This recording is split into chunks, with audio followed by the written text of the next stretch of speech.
જરા વિચારો, હજારો વર્ષો પહેલાં એક જગ્યાએથી બીજી જગ્યાએ જવું એ કેટલું મોટું સાહસ હશે, અને આજે આપણે વિમાનમાં બેસીને કલાકોમાં આખી દુનિયા ફરી લઈએ છીએ. પરિવહનની આ આખી સફરમાં પૈડાથી લઈને પાંખો સુધી એક વસ્તુ ક્યારેય નથી બદલાઈ, અને એ છે ગતિ. પણ ગતિને સમજવી હોય તો પહેલાં આપણે અંતરને બરાબર માપતા શીખવું પડે.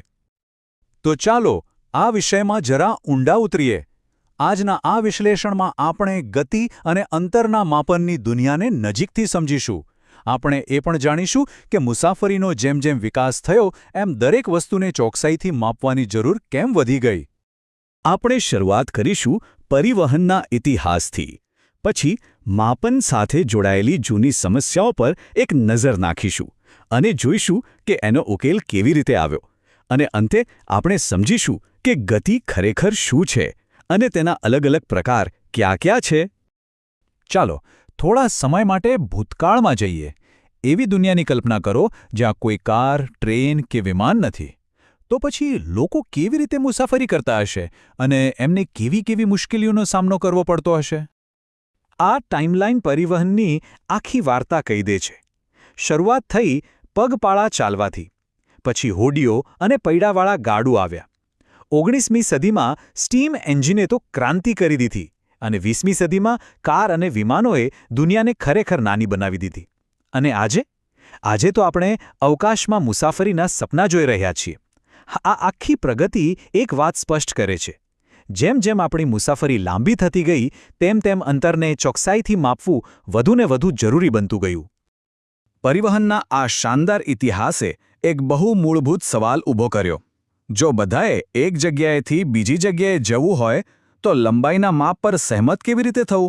કોઈ પણ વસ્તુને ચોકસાઈથી માપવાનો સાચો રસ્તો શું છે? ચાલો એક સાવ સાદું ઉદાહરણ લઈએ. માની લો કે કોઈ પૂછે કે આ પાટલી કેટલી પહોળી છે. પહેલો વિચાર તો એ જ આવશે, ચાલો માપી લઈએ. પણ સવાલ એ છે કે કેવી રીતે અને શેનાથી? આજની જેમ એ જમાનામાં કંઈ માપ પટ્ટી તો હતી નહીં. તો પછી લોકો શું કરતા હતા? બહુ સિમ્પલ, પોતાના શરીરના અંગોનો જ ઉપયોગ કરતા. જેમ કે હાથની વેંતથી લંબાઈ માપી લેતા. પણ જરા વિચારો, શું આ રીત ભરોસાપાત્ર ગણાય? લોકો વેંત અથવા હાથ જેવા માપનો ઉપયોગ કરતા, પણ આમાં જ તો બધી ગડબડ હતી. મારો હાથ અને બીજા કોઈનો હાથ સરખો હોય? ના જ હોય ને. હવે જ્યારે બધાનું માપ અલગ અલગ હોય તો પછી સાચું કોનું માનવું? આનાથી તો ગૂંચવણ અને ઝઘડા જ થાય. તો આ બધી માથાકૂટનો ઉકેલ શું? જરૂર હતી એક એવા માપની જે બધા માટે બધી જગ્યાએ એક સરખું હોય. અને આ જ જરૂરિયાતમાંથી જન્મ થયો પ્રમાણિત એકમોનો. તો આ પ્રમાણિત એકમ એટલે શું? સાવ સહેલા શબ્દોમાં કહીએ તો એક ફિક્સ માપ, જે કોઈ વ્યક્તિ કે કોઈ જગ્યા પ્રમાણે બદલાય નહીં. વિચાર ભલે નાનો લાગે, પણ એણે વિજ્ઞાન અને વ્યાપારની આખી દુનિયા જ બદલી નાખી. ખરેખર આજે આપણે જે સિસ્ટમનો ઉપયોગ કરીએ છીએ એને કહેવાય છે આંતરરાષ્ટ્રીય એકમ પ્રણાલી, એટલે કે એસઆઈ યુનિટ્સ. આને દુનિયાભરની માપનની એક કોમન ભાષા કહી શકાય. અને આ ભાષામાં લંબાઈ માટેનો જે શબ્દ છે એ છે મીટર. હવે મીટરને આપણે નાના ભાગોમાં પણ વેચી શકીએ છીએ. જેમ કે 1 મીટર એટલે બરાબર 100 સેન્ટીમીટર. આનાથી શું થાય? નાની વસ્તુઓ માપવી એકદમ સહેલી બની જાય. અને એ જ રીતે જ્યારે બહુ લાંબો અંતર માપવું હોય, જેમ કે એક શહેરથી બીજા શહેરનું, ત્યારે આપણે વાપરીએ છીએ કિલોમીટર. 1 કિલોમીટર એટલે પૂરા 1000 મીટર. સારું, તો હવે આપણી પાસે મીટર, સેન્ટીમીટર જેવા એકમો તો આવી ગયા, પણ ખાલી સાધન હોવાથી કામ નથી ચાલતું, બરાબર ને? એને વાપરવાની સાચી રીત પણ આવડવી જોઈએ. તો ચાલો માપપટ્ટીના અમુક બેઝિક નિયમો જોઈ લઈએ. જુઓ, આ એક બહુ સામાન્ય ભૂલ છે જે લગભગ બધા જ કરે છે. યાદ રાખજો, માપન હંમેશા માપપટ્ટી પર જ્યાં 0 લખેલું હોય ત્યાંથી જ શરૂ કરવું જોઈએ, કોઈ બીજા આંકડાથી નહીં. અહીં આકૃતિ બીમાં જે બતાવ્યું છે એ જ છે પરફેક્ટ રીત. અને આ રહી બીજી એક ભૂલ, જેને પેરેલેક્સ એરર કહેવાય છે. નામ ભલે અઘરું લાગે, પણ વાત સાવ સહેલી છે. જો માપપટ્ટીને ત્રાંસી જોશો તો આંકડો ખોટો જ દેખાશે. સાચું માપ લેવું હોય તો આંક બરાબર એ નિશાનની ઉપર જ હોવી જોઈએ જે રીતે બીમાં દેખાય છે. પણ માની લો કે કોઈ વસ્તુ સીધી છે જ નહીં, તો કોઈ વાંકી ચૂકી લાઇનનો શું? અરે એ પણ સહેલું છે. બસ એક દોરી લો, એને લાઇન પર બરાબર ગોઠવી દો. પછી જ્યાં લાઇન પૂરી થાય ત્યાં દોરી પર નિશાન કરી લો અને બસ એ દોરીને સીધી કરીને માપપટ્ટી પર માપી લો. છે ને એકદમ સિમ્પલ.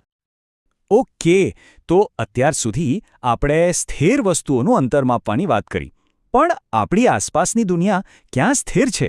બધું જ સતત હલી રહ્યું છે, ચાલી રહ્યું છે. તો ચાલો હવે આ હલનચલન એટલે કે ગતિના કોન્સેપ્ટને સમજીએ. તો ગતિ એટલે શું? વિજ્ઞાનની ભાષામાં કહીએ તો સમયની સાથે કોઈ વસ્તુની જગ્યામાં જે ફેરફાર થાય એને ગતિ કહેવાય.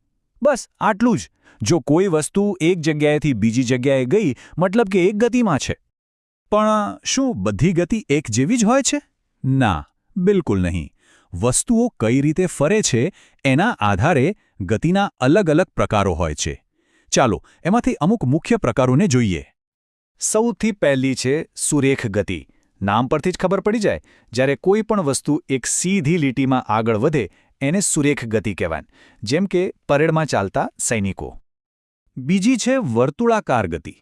આ પણ નામ જેવી જ છે.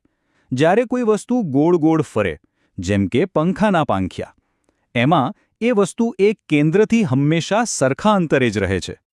અને છેલ્લે આવર્ત ગતિ. આ થોડી રસપ્રદ છે.